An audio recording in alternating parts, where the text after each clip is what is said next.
Hello and welcome to Whisper Garden, a quiet corner of YouTube where gentle stories help you slow down, unwind, and drift off to sleep. 2 to 3 times a week, you'll find a new sleepy time tale told in soft, soothing tones designed to calm your mind and ease you into restful slumber. If my stories bring you peace or help you rest, please consider liking this video and subscribing to the channel. It helps more dreamers like you find their way here. Sweet dreams. Our story for tonight is The Moon's Lost Thread, a gentle fable about silver skies, quiet choices, and a seamstress who finds a fallen star nestled among the petals of her garden. Chapter 1: The Seamstress of the Edge. The candle flame wavered, casting gentle shadows across Alara's weathered hands as she guided her needle through soft fabric. Outside her cottage window, twilight had settled hours ago, yet true darkness never quite arrived in this nameless village, existing in the space between day and night. The world here lived in perpetual dusk, a gentle bruising of the sky that allowed stars to glimmer while silhouettes of trees and distant rooftops remained visible against the horizon.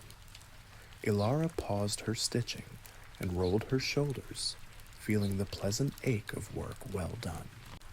Beside her, Thimble, a cat the color of smoke and secrets, stretched and resettled, his purr a steady metronome, keeping time with the ticking of the old wooden clock. "Just a few more stitches," she whispered, more to herself than to the cat. Her voice, rarely used these days, was soft as moth wings from disuse. The dream cloth beneath her fingers shimmered faintly, not with any ordinary gleam, but with the subtle luminescence of fabric worked with intention and care. People from the village sought her creations, bringing tales of how a pillowcase she'd sewn had cured insomnia, or how a child's blanket had banished nightmares. She never explained her methods.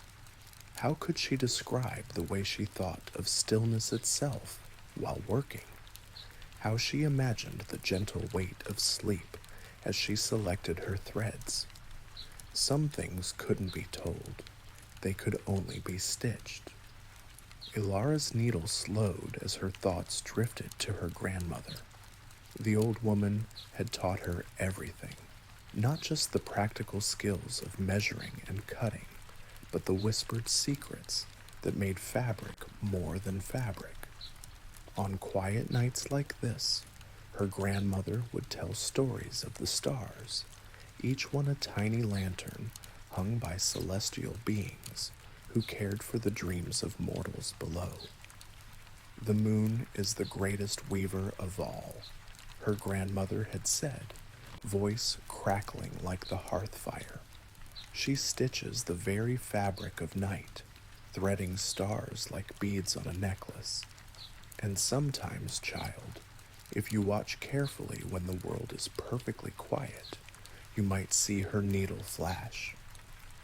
Ilara smiled at the memory, her fingers tracing the last stitch of the night's work.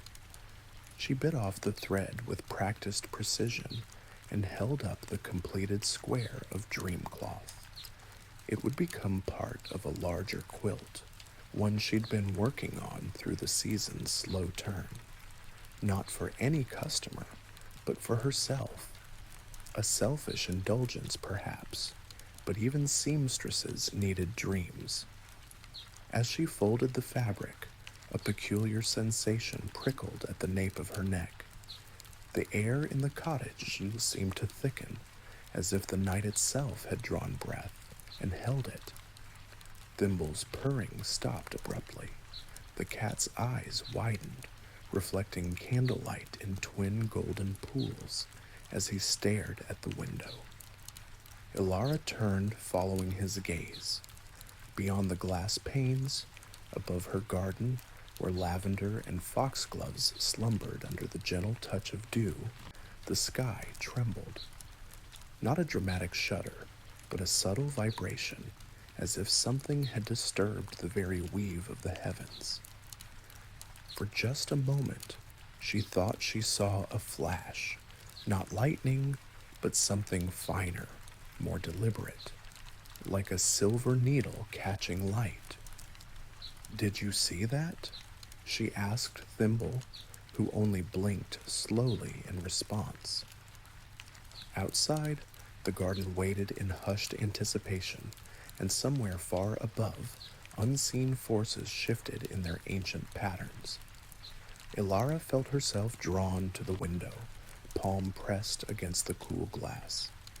The night beyond seemed to press back, curious and alive. Something was coming.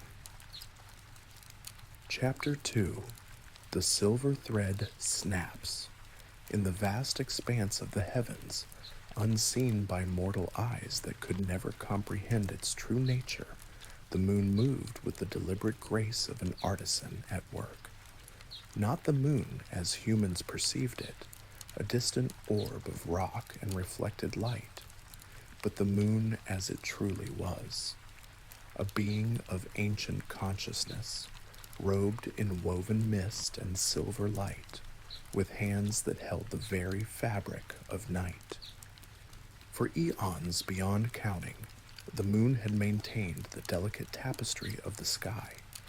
Each star was carefully placed, each constellation thoughtfully arranged to tell stories that most mortals had long forgotten how to read.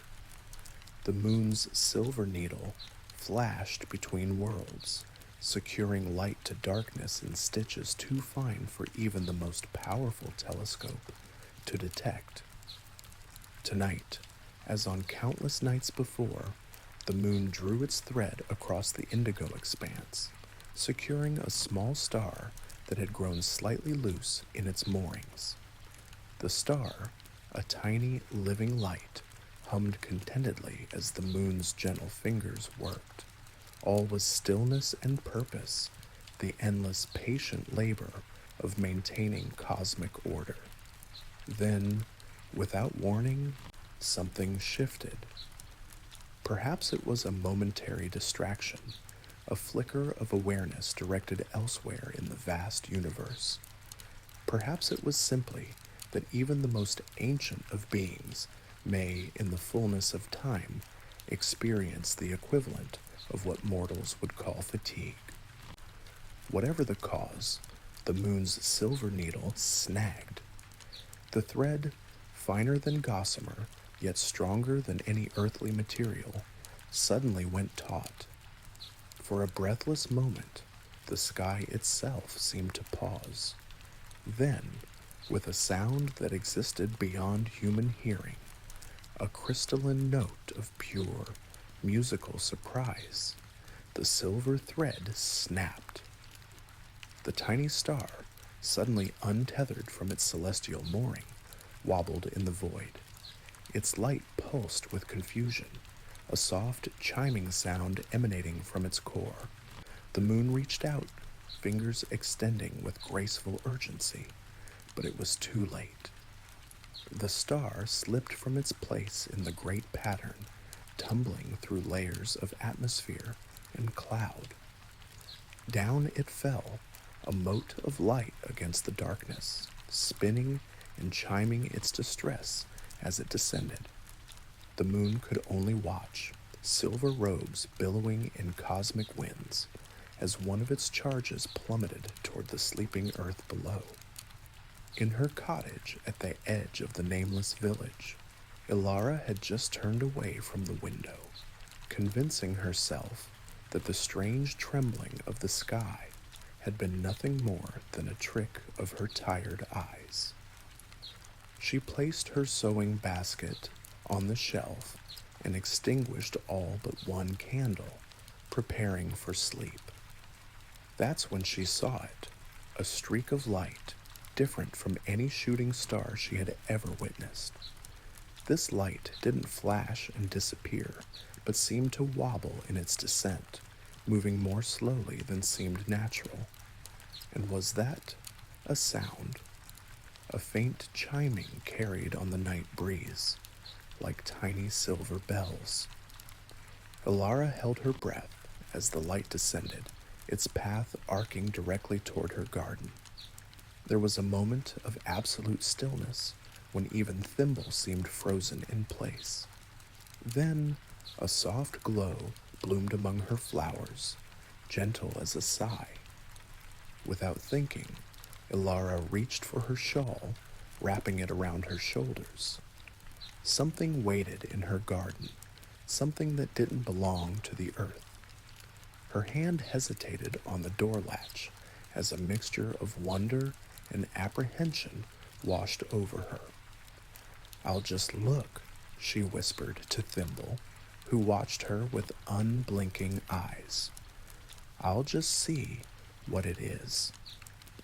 She opened the door, and the night air embraced her, cool and fragrant with lavender and damp earth. The garden path stretched before her, silvered by starlight, leading to a soft glow nestled among the nodding heads of foxgloves. With careful steps, Ilara moved forward, drawn by curiosity and something deeper, a recognition that some moments come only once in a lifetime. Behind her, the cottage door stood open, candlelight flickering like a beacon. Ahead, something impossible waited to be found. Chapter 3: The Fallen Star. The garden at night was a different world, a realm of silver shadows and whispered movements, where familiar plants transformed into mysterious sentinels. Lavender stalks swayed gently in the breeze, releasing their soothing fragrance as Ilara passed. Dew-damp grass dampened the hem of her nightdress, but she hardly noticed as she followed the path toward the soft glow emanating from her bed of foxgloves. The chiming sound grew clearer with each step, a delicate, crystalline tone that seemed to resonate inside her chest rather than in her ears. It was a sound that belonged to dreams rather than waking life, yet here it was, vibrating in the tangible night air of her garden. Ilara slowed as she approached the foxgloves, their tall purple spires standing like gentle guardians around the source of light.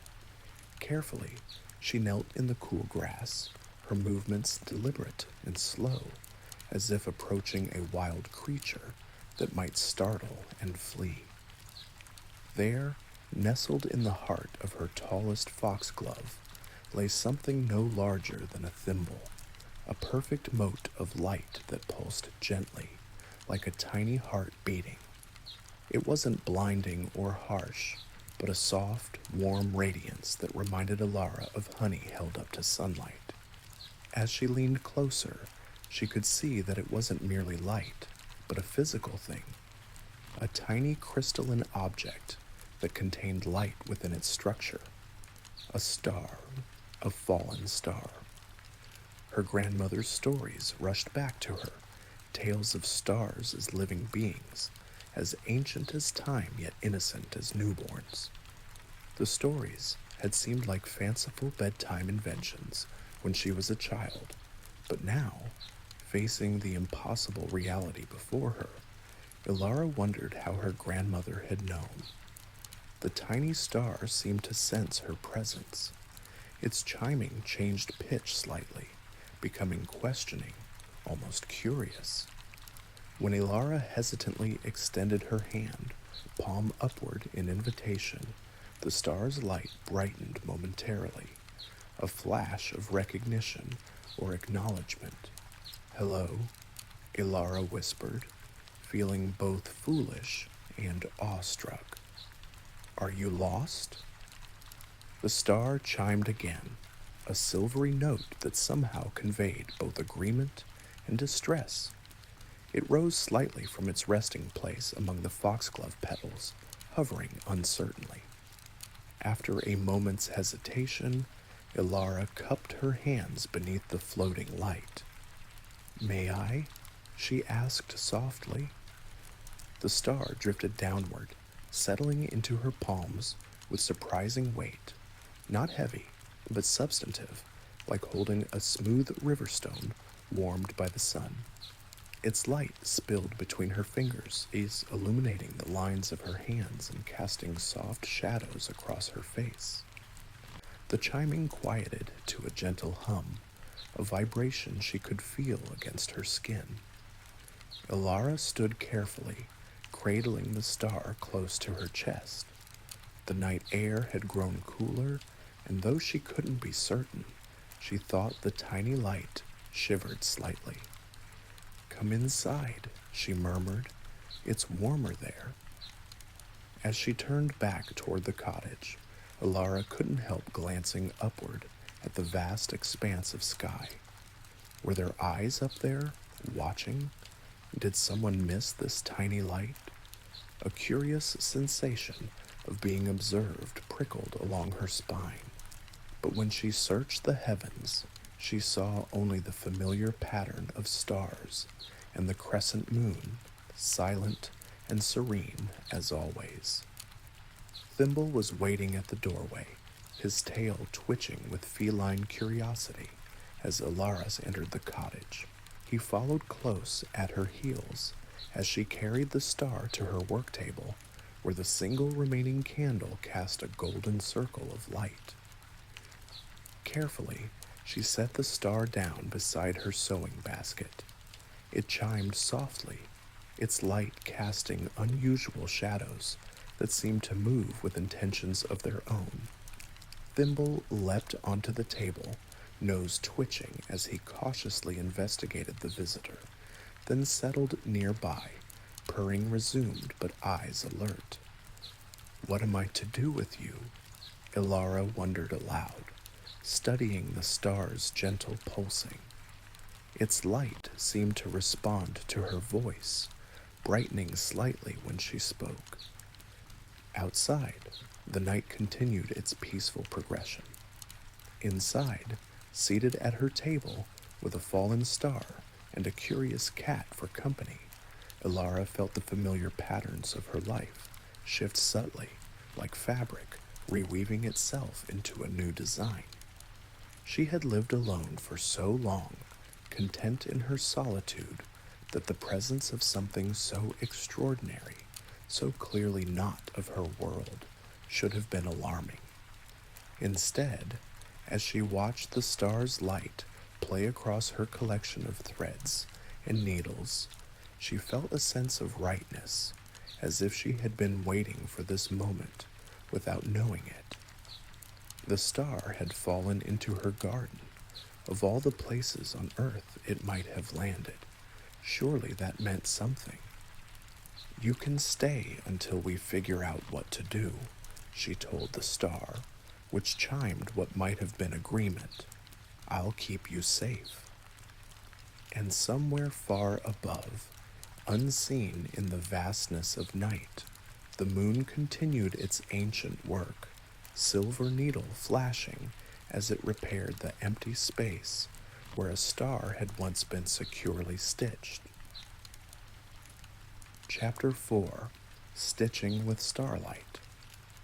Morning in the nameless village never truly dawned. It merely lightened, the perpetual twilight shifting from deep indigo to a softer lavender gray that allowed the villagers to go about their daily business. Ilara had slept fitfully, waking often to check on the star, which she had placed in a small crystal dish on her bedside table. Throughout the night, its gentle chiming had mingled with Thimble's purring, creating a strange lullaby that pulled at the edges of her dreams. Now, as she sat at her work table with a cup of mint tea cooling at her elbow, Ilara studied her unusual guest with growing fascination. In the lighter air of morning, the star seemed both more and less extraordinary. Its glow was subtler against the day, but its physical presence was somehow more definite, more real. "What are you, really?" she asked softly, not expecting an answer but feeling compelled to speak anyway. "And how did you come to fall?" The star chimed, a sound that seemed to contain emotions beyond human understanding. It hovered slightly above the crystal dish, spinning slowly, as if to show itself from all angles. Ilara noticed that threads of light occasionally extended from its core, reaching outward before being drawn back in, like tiny exploratory fingers. An idea began to form in her mind, not fully shaped, but insistent. She reached for her basket of threads, selecting several spools of her finest silver and white silk. The star chimed questioningly, floating closer to watch her movements. "I'm a seamstress," Ilara explained, feeling oddly compelled to introduce herself properly to the celestial visitor. "I make dream cloth, fabric that helps people rest and dream peacefully." She spread a small square of partially completed dream cloth before her, a piece of the personal quilt she'd been working on the previous night. Its weave was unusually fine, the threads arranged in a pattern that seemed to shift subtly when viewed from different angles. The star drifted over the fabric, its light casting intricate shadows across the threads. Where the light touched, the cloth seemed to respond, the fibers appearing to reach upward like plants seeking the sun. "Oh," Ilara breathed, leaning closer. "Do you see that?" Carefully, she picked up her needle, already threaded with silver silk. The star followed the movement, chiming with what sounded like curiosity. When Ilara began to stitch, working the needle through the fabric in the delicate pattern that had been passed down from her grandmother, the star hovered directly above her hands, its light intensifying. Something extraordinary happened then. As Ilara worked, the star's light seemed to flow downward, following the path of her needle. Tiny threads of starlight intertwined with the silver silk, creating stitches that gleamed with an inner radiance, unlike anything she had ever seen. The dream cloth grew warmer beneath her fingers, not with ordinary heat, but with a living energy that made her skin tingle pleasantly. Hours passed unnoticed as Ilara worked, entranced by the collaboration unfolding between her skilled hands and the star's eager light. The dream cloth transformed with each stitch, becoming something neither fully of earth nor fully of sky, a bridge between realms, woven with care and wonder. When she finally set down her needle, the square of fabric before her barely resembled what she had started with. It shimmered with an inner luminescence, catching light from angles that shouldn't have been possible. More than that, it emanated a profound sense of peace, the kind that usually came only in the deepest moments of sleep, when the mind finally released all its burdens. "It's beautiful," she whispered. The star chimed in agreement, spinning happily above the completed work. Ilara reached out tentatively, running her fingertips across the fabric. A wave of gentle warmth flowed up her arm, bringing with it fragments of dreams, the sensation of floating, of being held in kind arms, of perfect safety and contentment. She gasped softly, withdrawing her hand. "This is different from any dream cloth I've ever made," she said, both awed and slightly unsettled by the power contained in such a small piece of fabric. "With this, I could make something truly remarkable." The star pulsed, its light dimming then brightening in a rhythm that somehow conveyed both pride and uncertainty. It drifted away from the table toward the cottage window that faced the garden, then back to Ilara, as if torn between two directions. A thought that had been hovering at the edges of Alara's mind now pushed forward insistently. This star didn't belong here. It had fallen, yes, but surely it had fallen from somewhere, somewhere it ought to be. The sky was missing one of its lights because this small, chiming visitor was here in her cottage instead of in its proper place. But the star seemed content enough.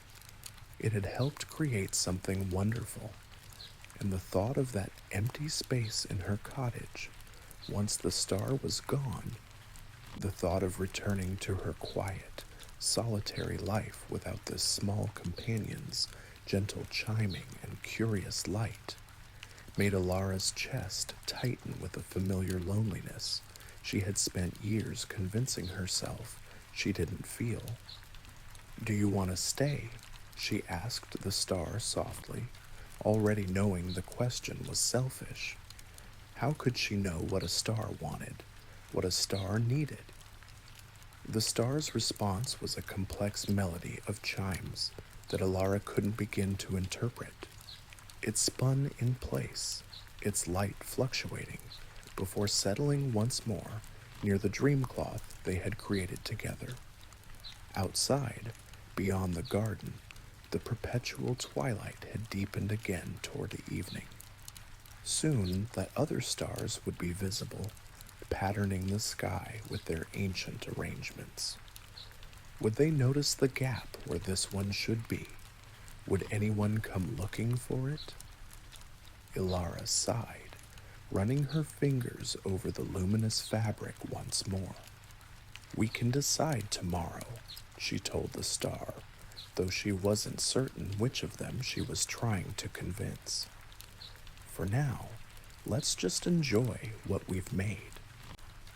The star chimed softly in response, and together they sat in the gentle quiet of the cottage as night drew its dark blanket across the world outside. Chapter 5. The Moon Descends. That night, Ilara dreamed of silver needles as large as tree trunks, stitching constellations into place. She dreamed of hands made of moonlight, gentle yet infinitely strong, that could cradle entire worlds without crushing them. When she woke, the cottage was filled with an unusual brightness that made her blink in confusion. It wasn't morning light, it was something else entirely. She sat up in bed, thimble a warm weight against her feet, and looked toward the window. Outside, the night sky blazed with silver radiance. The moon hung impossibly large and low against the horizon, not the modest crescent of the previous night, but a great luminous presence that dominated the heavens. Its light poured through the cottage windows like liquid silver, making familiar objects strange and dreamlike. Beside her bed, the star chimed urgently, spinning faster than she had yet seen it move. Its light pulsed in a rhythm that seemed to echo the brilliant glow from outside, as if in conversation with the moon's overwhelming presence. "What's happening?" Ilara whispered, but she already knew, somehow, that something momentous had shifted in the world. The balance had changed. The star's absence had been noticed. She rose from bed, wrapping her shawl tightly around her shoulders. The star followed, hovering near her as she moved to the window. Together, they looked out at the transformed landscape. Her garden, bathed in this extraordinary light, looked like something from another realm, each plant outlined in silver, each dewdrop a perfect miniature moon.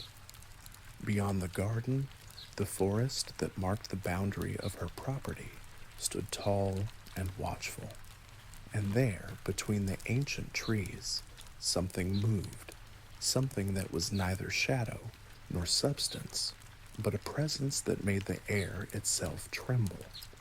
The star chimed once, a clear, bell-like tone that seemed to echo the single word, yes. Without conscious thought, Ilara found herself reaching for the square of starlight-stitched dreamcloth. She folded it carefully and slipped it into her pocket, then gathered the star into her cupped palms. Its light spilled between her fingers as she held it close. "We should go, shouldn't we?" she asked softly. The star's chime was gentle but certain. With Thimble watching curiously from the windowsill, Ilara stepped outside into the silver-drenched night. The air felt different against her skin, charged with a quiet energy that made her hair stand slightly on end. Each breath tasted of something ancient and vast, like the memory of the universe's first moments. She followed the silver-lined path through her garden, the star cupped in her hands lighting the way with its own gentle glow. At the garden's edge, where cultivated plants gave way to wild undergrowth, she hesitated briefly. The forest beyond had always marked the boundary of her world, the place where her grandmother had warned her not to wander alone. But tonight the trees seemed to beckon rather than warn, their silver-limbed branches swaying slightly though there was no wind. And somewhere among them waited something. Something connected to the star she held, something that had noticed its absence. Drawing a deep breath, Ilara stepped past the garden gate and into the forest. The moment she crossed that threshold, the quality of the night changed. Sounds became muffled, as if she had walked into a room with walls of velvet. The overwhelming silver light filtered through the canopy of leaves, creating a dappled path that seemed to lead deeper into the woods. The star in her hands chimed softly, its tone now harmonizing with subtle sounds she hadn't noticed before, the quiet song of the forest at night, but altered, heightened. As she walked, following that path of light and sound, Ilara felt time stretch and compress around her. Had she been walking for minutes or hours? The forest seemed both endless and instantaneous, a place where ordinary measurements lost their meaning. Then, without warning, the trees opened into a perfect circle of clearing, a place where no trees grew, where the ground was covered in moss so silver in the moonlight that it might have been woven from the same thread as stars. In the center of this clearing, waiting with the patience of eons, stood the moon. Not as humans typically perceived it, not the distant astronomical body, but the moon as it truly was. A tall, luminous presence, robed in woven mist and silver light. Its face was neither male nor female, but something other, something that contained both and neither. Its eyes, if they could be called eyes, were deep wells of ancient light. It stood motionless, feet barely seeming to touch the moss beneath them, robes billowing softly though there was no wind. Ilara stopped at the edge of the clearing, her heart beating so rapidly she thought it might burst from her chest. The star in her hands chimed a greeting, a complex melody that vibrated against her palms. Slowly, with the grace of glaciers and the deliberate movement of planets, the moon extended one long, slender hand. And Ilara understood. This was why the star had fallen. This was why the moon had descended. A piece of the night sky had come loose from its moorings, and its keeper had come to reclaim it. The star chimed again, softer now, almost wistful. Ilara looked down at the small light nestled in her palms, its gentle warmth that had kept her company these past hours, its curious exploration of her world. She thought of the dream cloth they had created together, of the magic their collaboration had woven. The moon waited, neither demanding nor impatient, simply present in a way that made everything else seem slightly less real by comparison. Ilara took one step forward, then another, moving slowly across the silver moss until she stood before the ancient being that had crafted the very concept of night. Up close, the moon's presence was overwhelming, not in size alone, but in the weight of ages contained within its luminous form.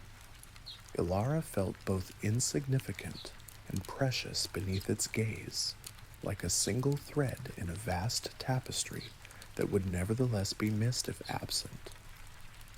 The star chimed once more, a sound that somehow contained both longing and belonging. It rose slightly from Ilara's palms, hovering between her and the moon, suspended in the space between worlds. A choice waited to be made. Chapter 6. A Conversation Without Words. In the silver stillness of the clearing, with the star hovering between them, Ilara gazed up at the moon and felt words dissolve into inadequacy. What language could possibly bridge the gap between her mortal understanding and the ancient consciousness before her? What sounds could emerge from her throat that would make sense to a being that had witnessed the birth of mountains and the death of seas? As if sensing her thoughts, the moon lowered its luminous gaze to meet hers directly. There was no sound, no movement of lips or gesture of hands, yet Ilara suddenly found her mind filling with images, not seen with her eyes but perceived directly by some deeper part of her consciousness. She saw the vastness of space, felt the eternal cold of the void, and within it, the moon moving with purpose and care. She saw silver thread being drawn across the darkness, needles flashing as stars were secured in their proper places. She witnessed the patient, endless labor of maintaining cosmic order, the delicate balance that kept light and darkness in their perfect dance. The vision shifted, and she saw the moment when the silver thread had snapped, when the tiny star, the very one that now hovered between them, had tumbled from its moorings. She felt the moon's concern, not as panic or anger, but as a gentle determination to restore what had been disrupted. More images flowed into her mind, the star falling through layers of atmosphere, landing in her garden of all places in the world, finding shelter in her hands. She saw herself through the moon's perception, a small figure of warmth and curiosity, with hands that knew how to work with thread and needle, with a heart open enough to welcome something not of her world. There was no judgment in these images, no demand or accusation, only a patient sharing of perspective, an invitation to understand. The star chimed softly, and new images formed in Ilara's mind, memories from the star's brief time on Earth.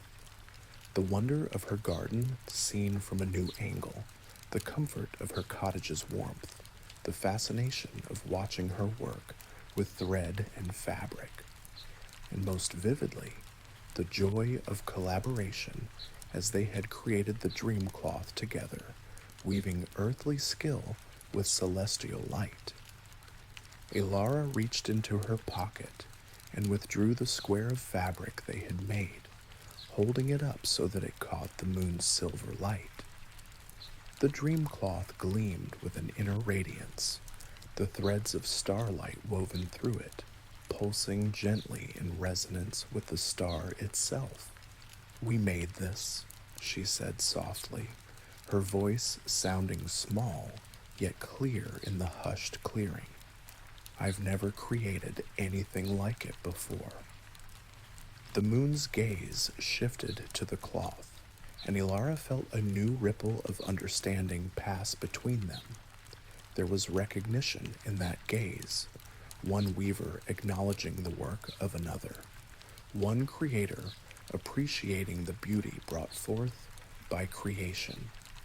New images formed in her mind, people sleeping beneath blankets woven with starlight, their dreams deeper and more healing than any they had known before, children whose nightmares were gentled by the touch of celestial fabric, adults whose burdens were temporarily lifted by true rest. She saw her dream cloth spreading through the village, bringing peace to troubled minds, easing pain with the gift of unburdened sleep. "This is what could be," she whispered, understanding flowing through her. "If I had more of this light, if I could continue to weave with starlight." The moon's form seemed to shimmer slightly, and the images in Ilara's mind shifted again.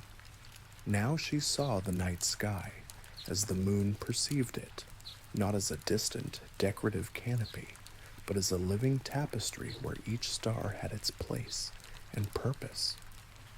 She saw how the absence of even one small light created a disturbance in the pattern, how it affected the threads around it, how the very balance of night depended on wholeness. She saw, too, that the star hovering between them was more than merely decorative. It had a role, a purpose, a place in the greater design that could not be filled by any other. Its absence was not just an aesthetic flaw, but a functional one, like removing a single thread from a complex weaving and watching the pattern slowly unravel from that point of weakness. Understanding settled over Ilara like a mantle, heavy yet clarifying. The moon had not descended to demand or to take by force. It had come to show, to share understanding, to invite her to see beyond her limited human perspective, and having seen, to make a choice with full awareness of its meaning. The star chimed again, a questioning sound that seemed to hang in the air between them. It drifted slightly closer to Ilara, then back toward the moon, like a pendulum unable to settle. Ilara looked down at the dream cloth in her hands, then up at the patient, ancient presence before her, then finally at the small star that had briefly brought such wonder into her solitary life. "You belong up there," she said softly to the star, "don't you?" The star's chime was neither confirmation nor denial, just a simple acknowledgement of truth. It belonged to the sky as surely as Ilara belonged to the earth. Its brief sojourn in her world had been beautiful, but ultimately temporary, like a bird resting on a branch before continuing its migration. The moon extended its hand once more, palm upward in a gesture as old as time itself, an invitation, not a command. The choice remained Ilara's to make, and in that moment of perfect stillness, surrounded by silver light and ancient presence, Ilara found herself facing the truest test of love she had ever encountered, the willingness to release beauty back to where it belonged, even when every part of her wished to keep it close. Chapter 7. The Choice. The forest held its breath.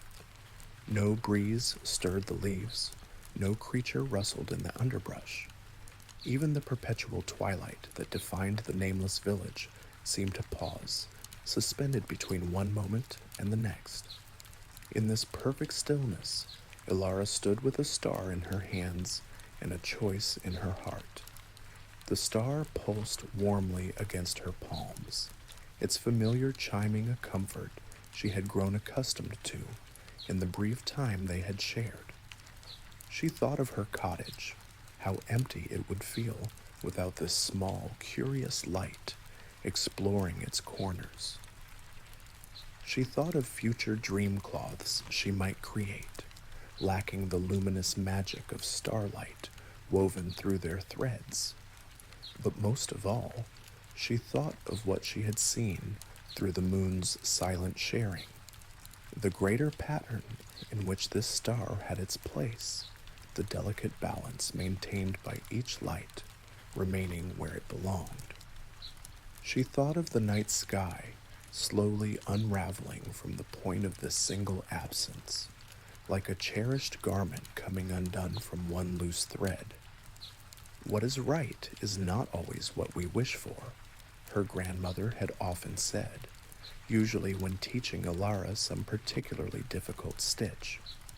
The memory of that voice, weathered by age but strong with wisdom, seemed to float in the air around her. The star chimed softly, a questioning tone that needed no translation. It was waiting, just as the moon was waiting, for her to decide. Slowly, Ilara knelt on the silver moss, the fabric of her nightdress pooling around her like water. She opened her hands, raising them slightly toward the moon in a gesture of offering that humans had been making to the heavens since they first looked upward with wonder. "You don't belong to me," she whispered to the star. "You never did. I was only keeping you safe until you could return home." The star's light brightened momentarily, a flash of what might have been gratitude or understanding. It rose from her palms, hovering at eye level before her. Its chiming formed a brief melody, not sad, not happy, but containing elements of both, like a song of farewell between friends who know they have been changed by their brief encounter. Then it drifted upward toward the moon's outstretched hand. The celestial being's fingers, long and fluid as silver ribbons, curled gently around the star, cradling it with infinite care. The star's light merged partially with the moon's greater radiance, like a droplet returning to the ocean, yet somehow maintaining its individual essence. Ilara felt tears warm on her cheeks, but made no move to wipe them away. There was no shame in this sadness, no weakness in acknowledging loss. The star had brought unexpected beauty into her life, and now that beauty was returning to where it could serve its greater purpose. Yet as she knelt there, hands empty but for the small square of dream cloth she still clutched, something unexpected happened. The moon lowered its other hand, the one not cradling the returned star, and from its flowing silver sleeve withdrew a small pouch formed of what looked like woven darkness. This pouch, no larger than a child's fist, the moon placed gently in Alara's upturned palms. It weighed almost nothing, yet somehow conveyed a sense of substance far beyond its size, like holding a tiny piece of deep space itself, a fragment of the void between stars. New images formed in Alara's mind, not memories this time, but possibilities. She saw herself opening this pouch, saw darkness spilling out like liquid night, saw how this darkness, when properly handled, could be woven into dream cloth along with ordinary thread. She saw how such cloth, touched by true night rather than mere absence of light, would carry a profound peace, the deep restfulness of the spaces between stars, the gentle void that allowed light to be perceived in all its beauty. It was a gift, not a replacement for what she had given up, but an acknowledgement of exchange. The moon had not simply taken back what belonged to the heavens. It had offered something of the heavens in return, something few mortals had ever been permitted to hold. Alara closed her fingers around the pouch, feeling its strange weightlessness against her skin. "Thank you," she whispered, the words seeming both too simple and entirely adequate for the moment. The moon inclined its luminous head in the slightest of nods, a gesture that contained acknowledgement, respect, and farewell. Then, with the star safely restored to its keeping, the celestial being began to rise, not walking or flying in any human sense, but simply ascending, its silver robes billowing around it as it moved upward through the air, back toward its rightful place in the vast expanse above. Ilara remained kneeling on the silver moss, watching until the moon's radiance merged with the greater light of the night sky. Gradually, the extraordinary brightness that had flooded the forest began to recede, returning to the gentler glow of ordinary starlight. The clearing around her, which had seemed so otherworldly in the moon's presence, slowly resumed its more familiar aspect, still beautiful, still touched with mystery, but once again a part of her own world, rather than a threshold to another. When at last she rose to her feet, her legs stiff from kneeling, Ilara found herself alone in the forest, alone, yet carrying both memory and gift. The pouch of darkness remained in her hand, tangible proof that her encounter had been more than dream or fancy. Slowly, finding her way by starlight that now seemed normal after the overwhelming brilliance of the moon's descent, Ilara made her way back through the forest toward her cottage. The path seemed shorter on the return journey, as if the woods themselves recognized her altered state and offered easier passage. When she reached her garden gate, she paused to look upward once more. There, in a section of sky visible between the trees, a new star twinkled, one she was certain hadn't been there before. It shone with a familiar light, and as she watched, she thought she heard the faintest echo of chiming, carried on the night breeze. "Be well," she whispered to the distant light, then turned and walked the last few steps home, the pouch of darkness held carefully against her heart. Chapter 8. A Whisper of Night. Dawn found Ilara seated at her work table, the pouch of darkness untouched before her. She had slept little after returning from the forest, her mind too full of wonder and possibility to seek rest. Thimble curled beside the pouch, occasionally reaching out a curious paw, as if to touch it, then withdrawing at the last moment. "I don't quite know what it is either," Ilara told the cat, who blinked slowly in response. The pouch looked ordinary enough in daylight, a small drawstring bag woven of material that seemed somewhere between fabric and shadow, neither reflecting nor absorbing light, but simply existing apart from it. Yet despite its unassuming appearance, Ilara could sense the power it contained. Whatever the moon had given her was not to be used thoughtlessly. She reached for it, hesitantly, then drew back. "Not yet," she murmured. "Not until I understand." The day passed in ordinary tasks, tending her garden, preparing simple meals, organizing her threads and fabrics. Yet underlying these familiar activities was a current of anticipation, a sense that everything had changed, though nothing in her visible world looked different. Evening came at last, bringing with it the soft indigo of twilight that would deepen but never quite become full night in this place of perpetual dusk. Ilara lit a single candle and placed it on her work table, then seated herself before the pouch once more. "Now," she said softly, reaching for the drawstring with steady fingers. The pouch opened silently, its mouth widening like a small dark well. For a moment, nothing happened. Then, like water rising from a spring, darkness began to flow upward, not spreading outward to fill the room, but gathering itself into a hovering column that maintained its shape against all natural laws.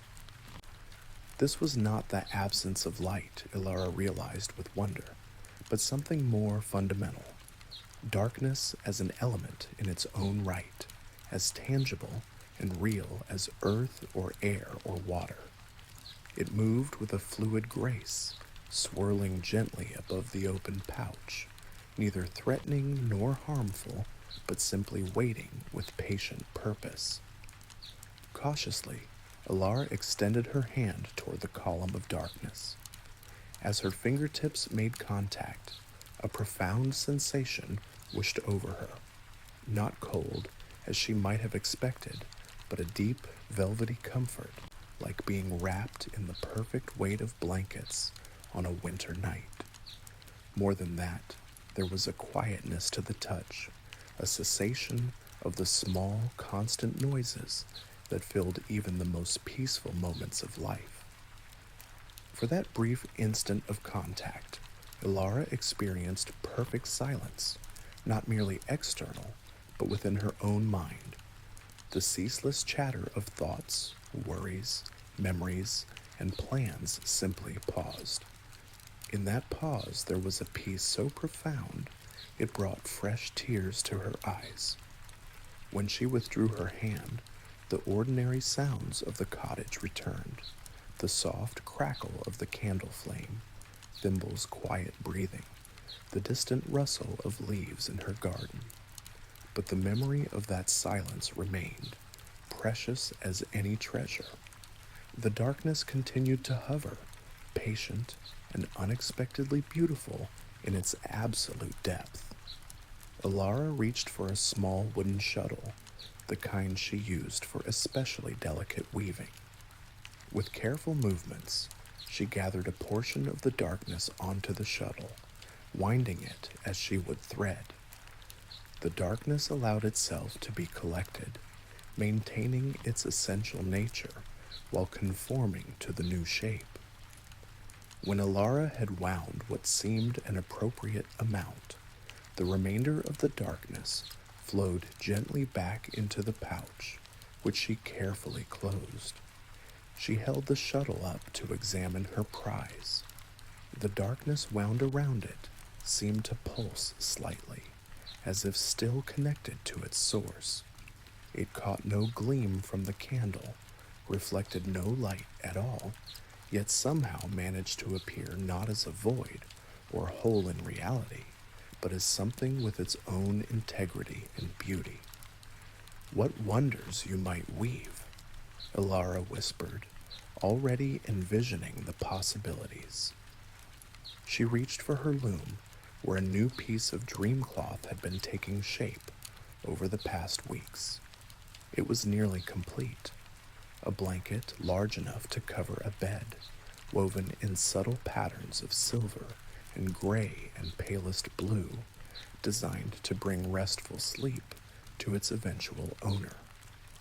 Now, with the shuttle of darkness in hand, Alara began to weave again, incorporating this new element into the existing pattern. Where the darkness passed, the other threads seemed to shift aside willingly, making space for this profound new presence. The contrast was startling yet harmonious. Light and shadow, not in opposition, but in perfect complement, each enhancing the other's beauty. As she worked, Ilara became aware of a sound, or perhaps more accurately, a vibration, emanating from the darkness as it was woven. Not the bright chiming of the star, but a deeper, gentler resonance, like the echo of a bell heard from great distance. It seemed to sing of vast, peaceful spaces, of the quietness between heartbeats, of the restful void that cradles all light. Hours passed unnoticed as Ilara worked, guided by instinct and the memory of what the moon had silently shown her. The darkness responded to her touch with surprising eagerness, as if it had been waiting for this purpose, this joining with ordinary thread to create something neither could achieve alone. When at last she set down her shuttle, the blanket before her was transformed. The basic pattern remained, but now threaded through it were strands of perfect darkness that somehow made the lighter threads appear more luminous by contrast. The whole fabric seemed to breathe gently, expanding and contracting in an almost imperceptible rhythm. Ilara ran her fingers across the completed blanket, and that profound silence washed over her again, the perfect peace of night captured in woven form. But this time, rather than simply touching her hand, the sensation flowed through her entire body, bringing with it not just silence, but a cascade of gentle imagery. She saw night skies from impossible vantage points, as viewed from mountain tops no human had climbed, from the depths of oceans, from the heart of ancient forests. She felt the rhythm of tides pulled by the moon, the slow turning of stars in their courses, the patient progression of seasons across the face of the world.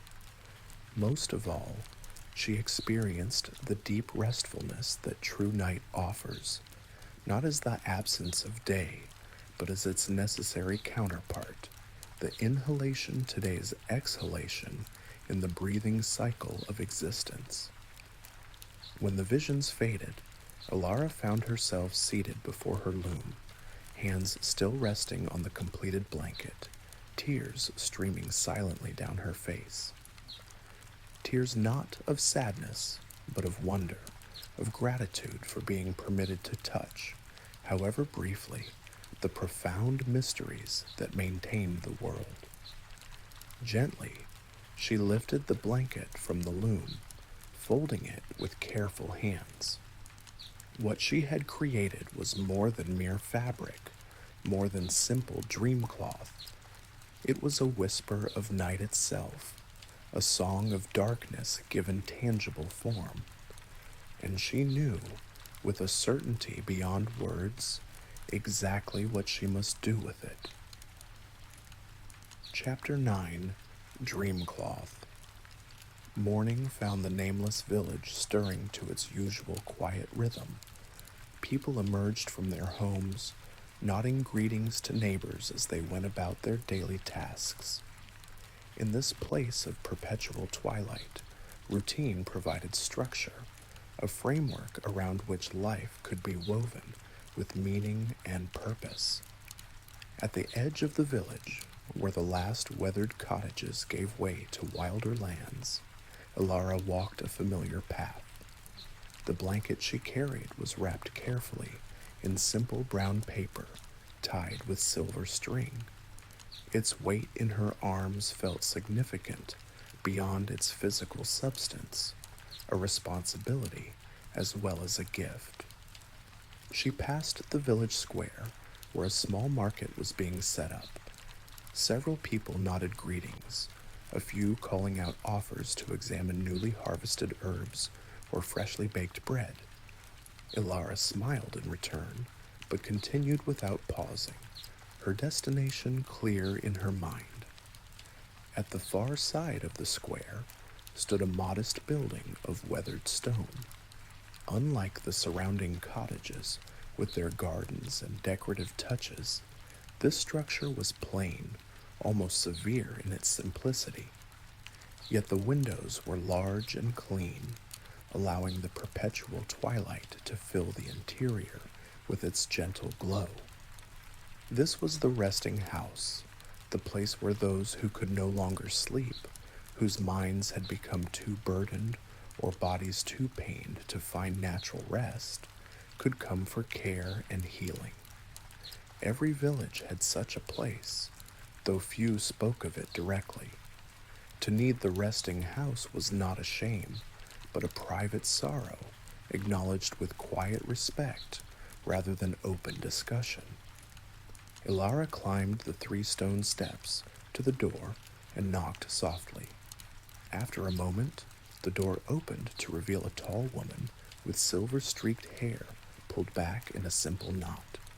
Her eyes, dark and keen, softened slightly at the sight of Ilara. "Seamstress," she said by way of greeting, the title spoken with quiet respect. "What brings you to our door?" "I've brought something, keeper," Ilara replied, using the traditional title for those who tended the resting house. "Something that might help." The keeper's gaze dropped to the paper-wrapped package in Ilara's arms, then returned to her face, assessing. After a moment's consideration, she stepped aside, gesturing for Ilara to enter. Inside, the resting house was dim and quiet, smelling faintly of medicinal herbs and clean linens. Several doors led off from the main corridor, each closed to provide privacy for those resting beyond. At the far end, a small sitting area with comfortable chairs faced a window overlooking a simple garden. The keeper led Ilara to the sitting area, indicating she should take a seat. Without speaking, she prepared 2 cups of tea from a pot kept warm on a small brazier. Only when they were both seated, steaming cups in hand, did she speak again. "Now," she said softly, "tell me what you've brought." Ilara set down her tea and carefully unwrapped the package, folding back the brown paper to reveal the blanket she had woven with threads of night. Even in the dim light of the resting house, its unique nature was immediately apparent. The dark threads woven through the fabric seemed to move slightly, like water flowing beneath ice, and the whole blanket emanated a subtle sense of peace that could be felt rather than seen. The keeper drew in a sharp breath, her composed expression giving way to momentary wonder. She reached out one hand, hesitated, then looked to Ilara for permission. "You may touch it," Ilara said, "but be prepared. It's different from ordinary dream cloth." With careful fingers, the keeper touched the edge of the blanket. Her eyes widened, then slowly closed as the blanket's essence flowed into her. For several heartbeats, she remained thus, perfectly still, her face gradually relaxing into an expression of profound peace. When at last she opened her eyes, they shimmered with unshed tears. "How?" she asked simply. "How have you created this?" Ilara hesitated. The full story of the fallen star, the moon's descent, and the gift of woven darkness seemed too vast, too otherworldly to share in its entirety. Yet she sensed in the keeper someone who might understand at least part of the truth. "I was given something," she said carefully, "a small portion of night itself, offered in exchange for something precious. I returned to the sky. With it, I wove this blanket, dreamcloth infused with the essence of true darkness, the peaceful void between stars." The keeper studied her face for a long moment, then nodded slowly, accepting this incomplete explanation without demanding more. In her role, she had seen enough of life's mysteries to know that some things defied ordinary telling. "And you've brought it here," she said, making it half statement, half question. "For those who cannot rest," Ilara confirmed. "For those whose minds will not quiet, whose pain will not ease, whose burdens have become too heavy to set down through ordinary means." The keeper's gaze returned to the blanket, her expression thoughtful. "We have one," she said softly, "who might benefit most. a young man brought to us 3 days ago. He fought in the border conflicts to the north and returned changed. His body healed, but his mind, he has not slept, truly slept, in months. He exists in a twilight of his own, haunted by memories he cannot escape. Ilara nodded, understanding all that remained unspoken. Every village had such stories, people who had seen or experienced things that fractured something essential within them, leaving them unable to find their way back to wholeness. May I? She asked, gathering the blanket into her arms once more. The keeper rose in response, leading Ilara down the corridor to one of the closed doors. She knocked softly, then opened it without waiting for response, knowing perhaps that none would come. The room beyond was small but comfortable, with a narrow bed, a chair, and a window overlooking the same garden visible from the sitting area. On the bed lay a young man, perhaps 20 years of age, staring upward with eyes that seemed to see something far beyond the ceiling above him. His face was gaunt, with shadows beneath his eyes so dark they resembled bruises. Though he turned his head slightly at their entrance, his expression remained distant, as if he perceived them through a heavy fog. "Tarek," the keeper said gently, "the seamstress has brought something that might help you rest." The young man's gaze shifted to Ilara, then to the blanket in her arms. A flicker of something, not quite interest, but perhaps a shadow of it, passed across his face. "May I?" Ilara asked, approaching the bed. He gave a slight nod, the movement barely perceptible. It was enough. With careful hands, Ilara unfolded the blanket and laid it over him, from chest to feet. For a moment, nothing happened. Then, as the fabric settled against him, a visible shudder passed through his entire body. His eyes widened, then slowly began to close, as if weights were gently drawing down his eyelids. A sound escaped him, not quite a sigh, but something deeper, more fundamental. The sound of mountains settling, of rivers finding their course, of something long tensed, finally permitted to release. Within moments, his breathing had deepened and slowed, his face relaxing into the unmistakable peacefulness of true sleep. Beneath the blanket, his body seemed to sink more heavily into the bed, as if gravity itself had intensified, drawing him down into healing rest. The keeper placed a hand on Ilara's arm, guiding her quietly from the room.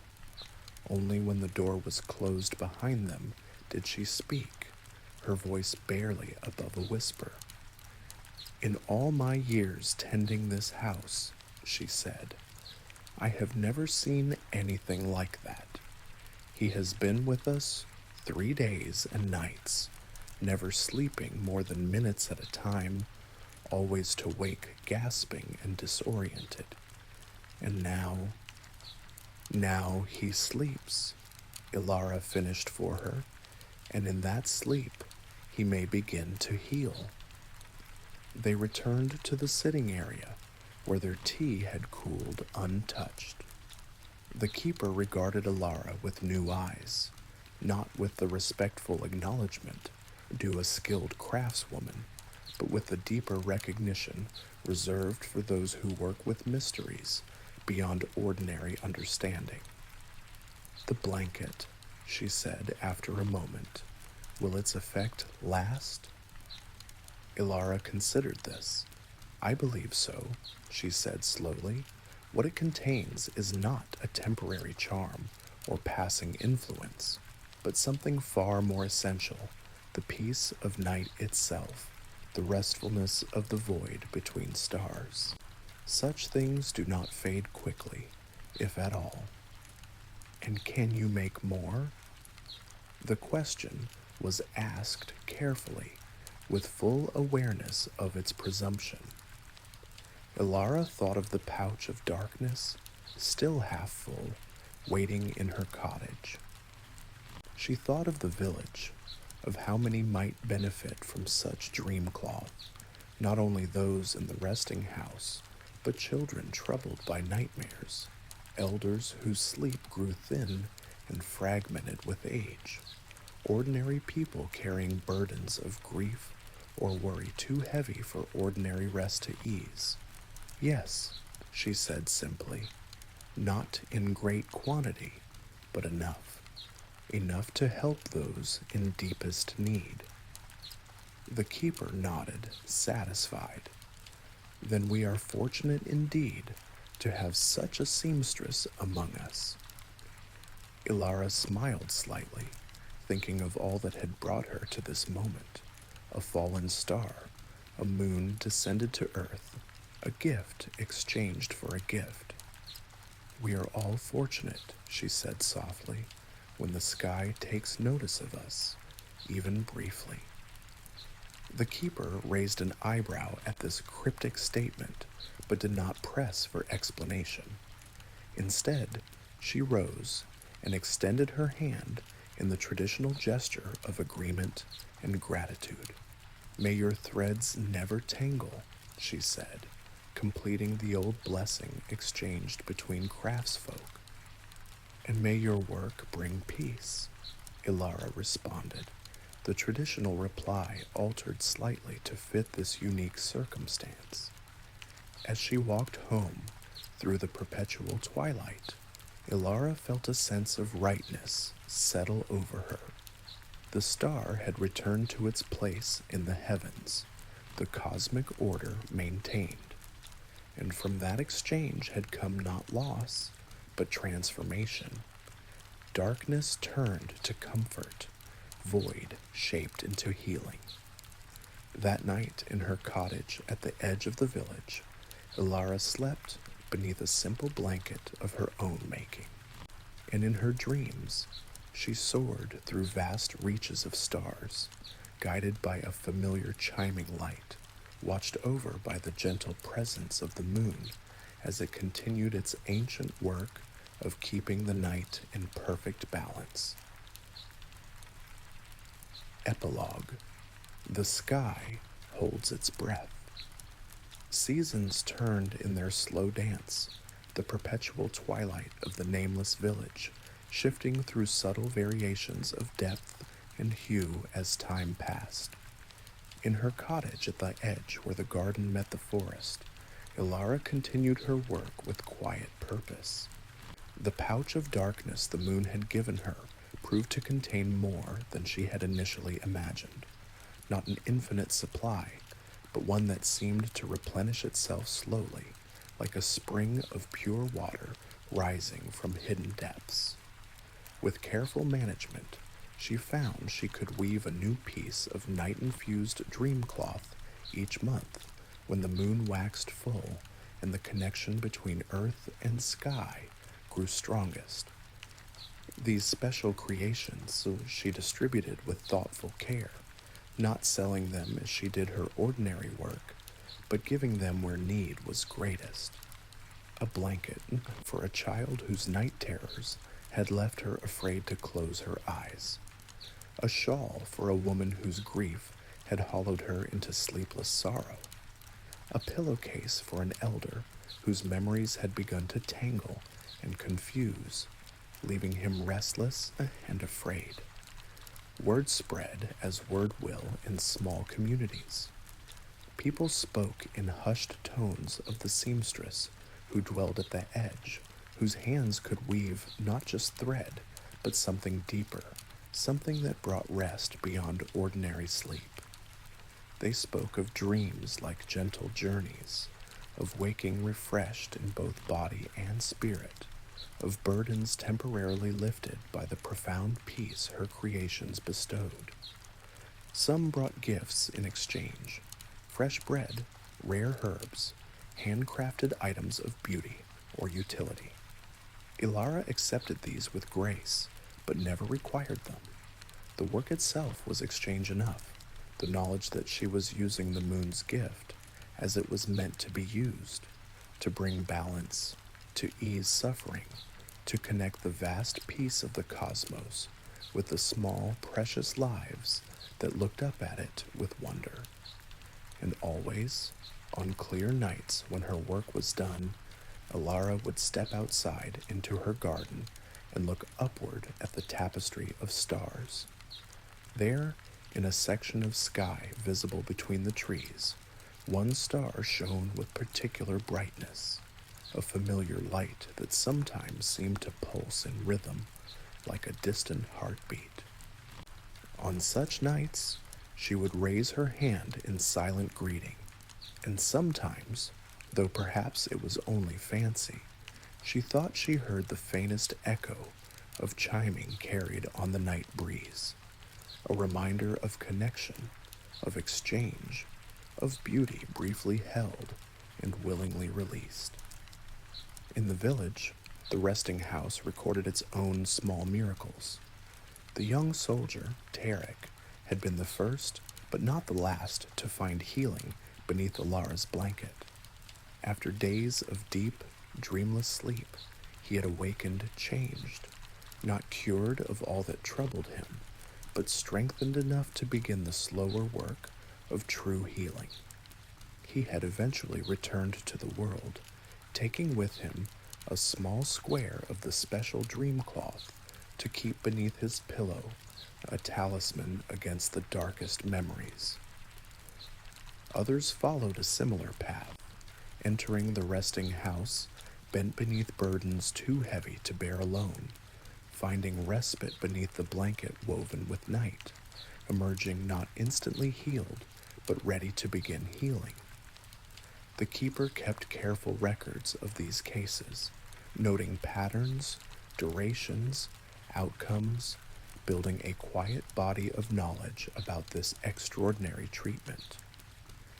Yet for all the attention her work received, Ilara herself remained largely unchanged, still preferring solitude, still finding contentment in the rhythm of needle and thread, still sharing her quiet cottage with only Thimble for company.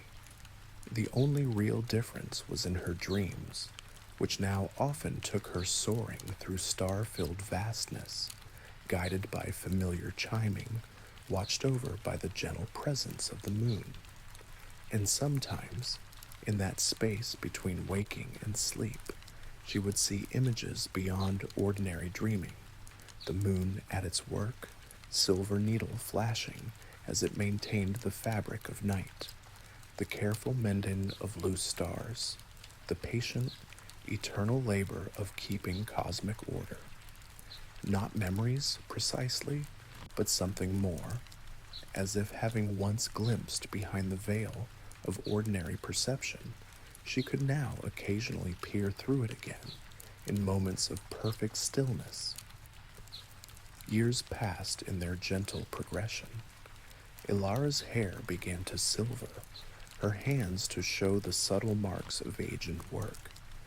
Yet her skill only deepened with time, her understanding of both earthly thread and celestial darkness growing more profound with each creation. Young women from the village and beyond occasionally came to her, asking to learn her craft. Most she taught the ordinary skills of needle and loom, the creation of simple dream cloth that brought comfortable sleep through careful crafting and focused intention. But once in a great while, she would recognize in a student something special, a particular sensitivity, a capacity for wonder, an understanding of balance and exchange. These rare few she would take deeper into her knowledge, preparing them in subtle ways for possibilities beyond ordinary crafting. For Ilara knew, without being told, that the moon's gift had not been meant for her alone, nor for her lifetime only. What had been given was meant to continue, to be passed like a thread through the fabric of human experience, connecting individual lives to the greater pattern that held them all. On the 10th anniversary of the night when a star had fallen into her garden, Ilara sat in her doorway at twilight, watching the first stars appear in the deepening sky. Thimble, now elderly but still alert, dozed on her lap, his purr a comforting vibration against her hand. A soft breeze stirred the lavender and foxgloves, carrying their mingled scent to where she sat. The garden had flourished over the years, becoming both more wild and more intentional, a place where boundaries blurred between cultivation and natural growth, where order and wilderness achieved their own harmonious balance. As full darkness settled, or the closest approximation this twilight village ever achieved, Ilara noticed something unusual. The stars above seemed to pulse in unison, a single heartbeat of light that rippled across the entire visible sky. Then, as if responding to some unheard signal, they all brightened simultaneously, casting a silver radiance that transformed the garden into a place of mystery and beauty. For a breathless moment, the world seemed to pause, trees standing motionless, breeze falling still, even the soft sounds of night creatures suddenly silent. It was as if the sky itself had drawn breath and held it, watching, waiting in perfect anticipation. Ilara rose slowly, disturbing Thimble, who jumped down with a soft sound of protest. She stepped into her garden, face lifted to the extraordinary light from above, and there, at the edge where cultivated plants gave way to wilder growth, she saw it. A soft glow blooming among the nodding heads of foxgloves, gentle as a sigh. A familiar chiming floated on the motionless air. Ilara smiled, understanding without words what was being offered. The cycle had turned full circle, the exchange continuing in both directions. What belonged to the sky had returned to the sky, and now the sky offered something new to the earth, not as replacement or reward, but as part of the eternal conversation between above and below, light and darkness, holding and releasing. With careful steps, she moved forward along the silvered path, ready to receive whatever gift awaited, ready to continue weaving her small part of the greater pattern that connected all things under the watchful gaze of the moon, the end. May your dreams be gentle, may your sleep be deep, and when you wake, may you carry a little peace with you. If you enjoyed tonight's story, feel free to return anytime. Good night, and sweet dreams.